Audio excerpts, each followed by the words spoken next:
Happy Sabat sa tanan nga mga kaigsunan. Dalay ko ng Dios karon nga buntag igsuon nga makapadayon kita sa pagtuon sa iyang pulong. O labi na gyud nga gusto nako i-greet ang tanan nga naa karon sa nag-live sa Facebook o sa inyong YouTube o sa tanan nga mga inyong TV sets. Tanan nga makaigsunan karon Happy Sabat gyud bisag asa kamo nga lugar sa kalibutan. Labi na gyud sa atong mga kaigsunan dinis Mindanao. Akong usbon Happy Sabat. Karon nga Sabado makigsuman, humani ini na ako magasimba sa Mantikaw Central Church sa atong dako kay nga simbahan diha sa Mantikaw ug akong i-greet ang tanan nga makigsunan. Karong buntaga alang sa pagsugod, magtuon kita nining topiko suito, why participate in evangelism. Nganong kinahanglan man gyud makigsunan nga mo participate kita sa evangelism. Apan sa dili pa gusto nako nga mangdukot tas tong ulo alang sa pinasay nga pagampo. Ginoong Dios, karong buntaga, nga adlaw nga ipapahulay, dako kay imong kalipay sa pagpasalamat kanimo sa pagday kanimo sa lugwa sa kinabuhi.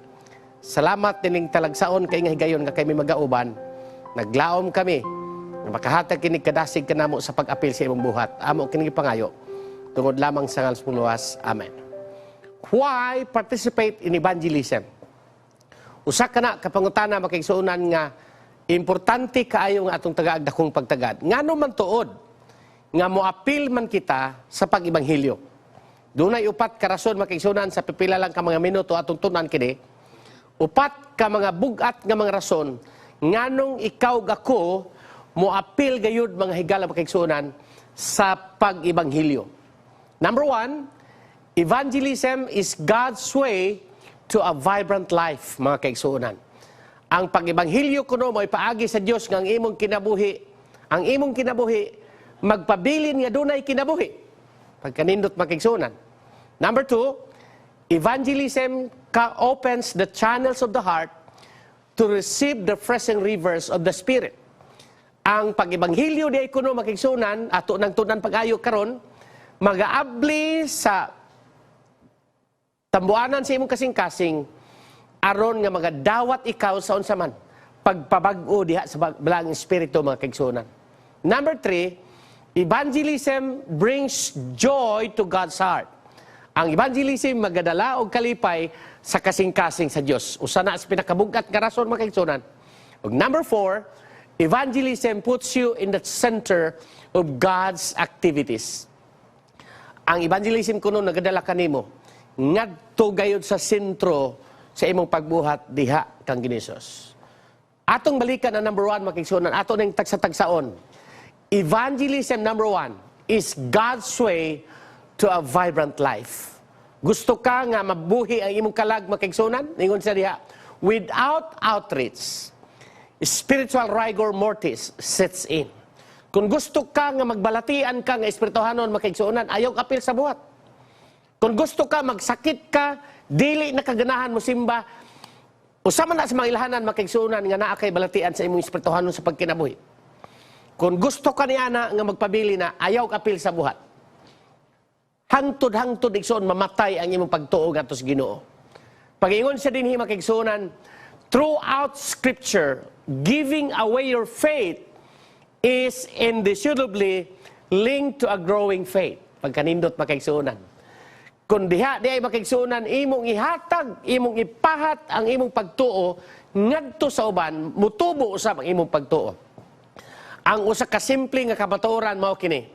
You cannot receive continual spiritual nourishment unless you are sharing what God has already given you makigsuonan. Dili gyud ka makadawat sa mapadayonon nga espirituhanon nga makigsuonan nga nourishment kung dili nimo unsa ipahat ang imong nabatnan ngadto sa uban. Sulay ra gud makigsuonan. Simple kaayo illustration. Kanang sundang. Baira ng sundang nimo. Sige baira, sige kag pahait sa imong sundang. Dayon ibalik og sakob dito sa kuban. Taguin na gus katuig makigsuonan. Bisag tulo lang ka bulan. Kita nimo makigsuonan. Lisod na ibton nga naman. Matayan man na makigsuonan. Ingon ana ang imong pag-alagad ngadto sa Ginoo makigsuonan. Acts 20 verse 35 ingon siya, I have shown you in every way by laboring like this that you must support the weak. And remember the words of the Lord Jesus, that He said, it is more blessed to give than to receive, mga kaigsuonan. Mas dako ang panalangin, igsuon. Mas daghan ang panalangin. Kanang naang maghago kaalang sa uban. Suportar niya itong nangaluya. Unya ningon siya sa katapusan, it is more blessed to give than to receive, mga kaigsuonan. The question is, who is more blessed? The one who give Bible study or the one who receives it? Di ko mutuo makigsuonan nga mas dakog panalangin tong nagdawat. No. Kaya nga naman, ikaw nga maghatag sigig Bible study makigsuonan, mas ma-memorize nimo ang mga teksto kan kanunay ka nagahatag. Who is more blessed? The one who distributes literature or the one who receives it? Ikaw gyud ang mas labaw panalanginan makigsuonan. So nag-ingon siya sa pagpadayon, in God's plan, the one who witness receives a greater blessing than the one witnessed to. Ellen G. White refers to a time when the early Christian church grew and became spiritually weak, makigsuonan. Notice this insightful comment about the church when he became popular, makigsuon. Ingon siya, forgetting that strength to resist evil best gained through aggressive service. Kuyawa, no? Mga kaigsuonan, sa imong pag-resist sa tanan nga kadautan sa kalibutan, kung magsigi kag serbisyo sa Ginoo, igsoon, maulaw gid ka magpabadlong sa Ginoo. God, ingon ang Desire of Ages, page 142, God could have reached His object in saving sinners without our aid. But in order for us to develop a Christ-like character like Christ, we must share in His work, makaigsunan. Aron kuno makaigsunan, maabot man na sa Ginoo makaigsunan ang pagkabot sa mga makasala. Bisag di tabang-tabang. Apan aron kuno makaigsunan ma-develop ang atong karakter nga sama kaniya ato gyud i-share ang iyang buluhaton makaigsuonan. Those who would be overcomers must drown out of themselves, and the only thing which accomplishes the great work is to become intensely interested in salvation of others. Mga kaigsuonan, ato ginabantayan. The center of sin is I. The center of pride is I. And the center of the word Lucifer means is I, mga kaigsuonan. So kung dili ka mo apil sa buhat, ang imong makita igsoon ang imo ramang kaugalingon. Repeatedly, we have seen complacent Christians revive as they have become actively involved in witnessing. The more you love Jesus, the more you desire to share His love with others, the more you share His love, the more you will experience that love with yourself, mga kaigsuonan. So, growing Christians are witnessing. Growing Christians are sharing faith, and growing Christians are what?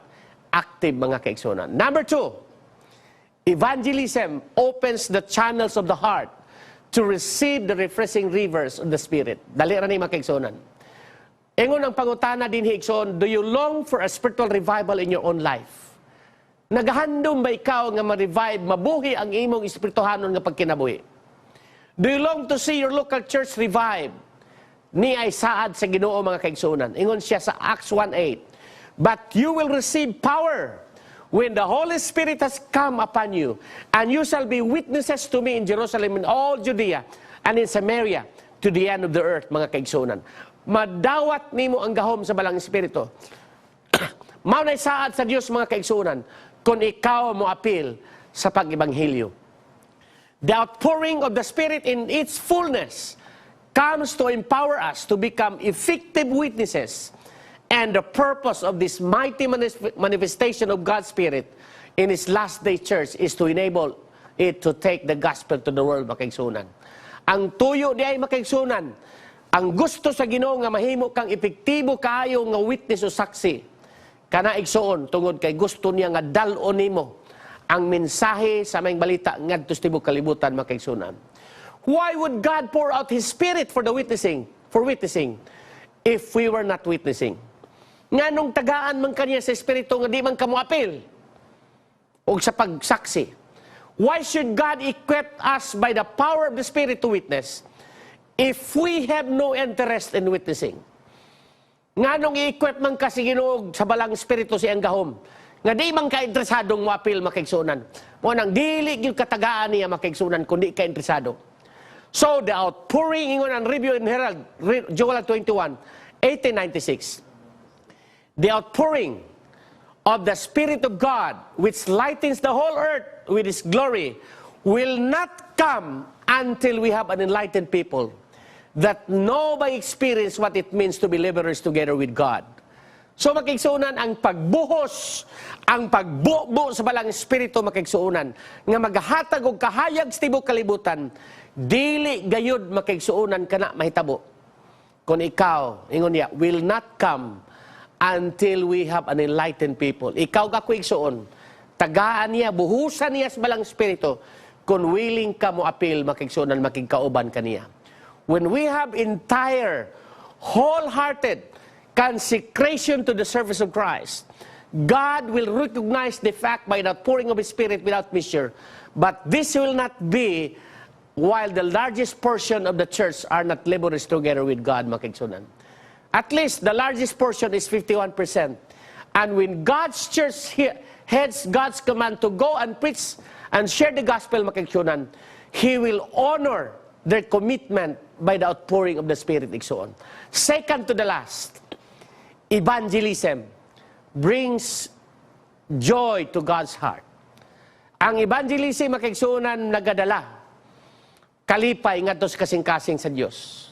I say to you, ingon ang Luke 15:7, that likewise there will be more joy in heaven over one sinner who repents than over 99 just persons who need no repentance, makigsuonan. Dako kayo ang kalipay sa langit, maigsuonan, mas dako gyud ang kalipay sa Ginoo sa langit, igsuon, kung ang usa ka makasasala maghinulsol. Ikumpara nimo sa 99 ka buok. Grabe nga pagkasulti, makigsuonan. Ingon si Mark Finley, do you think God ever cries as He looks at the pain in this world? Tinuod gid igsuon, nagahilak ang Ginoo, nagatanaw sa kasakitan sa kalibutan. How is your day going? Ingon si Mark Finley. What if you ask God this morning, how is your day going? How would you respond? Unsa kay imong itubag, makigsuonan, kung pangutan-on ka, kumusta ang imong adlaw karon? Abi ninyo igsuon, grabe ang pag-antos kalibutan karon. Grabe ang kasakit sa kalibutan karon, og gikinahanglan ka sa Ginoo nga motabang ka maghatag og kahupay. Ingon siya, my child, my day is going rough. Ingon ang usa ka tubag, igsuon. I attended thousands of funerals today, ingon si Mark Finley, that I will attend thousands tomorrow. I witness all the sufferings of the world today, and I will witness it tomorrow. Makigsuonan, dili gyud nimo malikayan, grabing daghanang balatian, daghang kasakitan, o nagkinahanglan ang Dios kanimo, makigsuonan nga moapil ka sa buhat. When my people share my love with others, my heart thrills through and through with joy. Kuyawa, no? When my people reach out in loving ministries as channels of my grace, all heavens rejoice. Mga higalag, makigsuunan, kamo karon nga naa sa mga hospitals, kamo karon nga mga frontliners, ako mong ingnon igsuon. Gibiyaan ninyo ang inyong panimalay. Gibiyaan niyo ang tugtag sa kamakabataan o inyong pinanggang mga kapikas. Apan sa inyong kasing-kasing makigsuunan, nasayod ko, lahi gyud ang inyong kalipay ikumpara sa uban. Nganuman, makigsuunan, tungod kay inyong gigugol ang inyong kinabuhi, baskin pag unsay mahitabo, makigsuunan, dili gyud ka mag-anugnan nga unsay dangatan kay nganuman, nasayod ka nga ang imong kinabuhi, imong gihatag ngadto sa Ginoo. Gaampo mi kaninyo nga naa sa mga hospitals, kamo tanan nga mga naa sa kadalanan, mga frontliners, amo kamong giampo kanunay. Katapusan, makigsuunan, evangelism puts you in the center of God's activities. Pagkanindot igsuon, ingon diha, Peter on Pentecost was in the center of God's activities. Philip, witnessing to the Ethiopian eunuch, was in the center of God's activities. Bantay ni makigsunan, ingon siya, when you give Bible study, when you pray with someone else in need, when you distribute literature, when you visit a former church member, you are at the center of God's activities, makigsunan. When you stand before an audience, preaching God's last day message, igsuon, you are at the center of God's activity, makigsunan. So akong gikaingon igsuon, ingon diha, God is working to save lost people. There is no greater joy. Second to the last nga slide, makigsunan. There is no greater joy for any Christian than to work with where God is working. There is no greater satisfaction for any believer than to cooperate with God in saving lost people, mga kaigsunan. So, review, katapusan nga slide. Why participate in evangelism? Number one, sa to?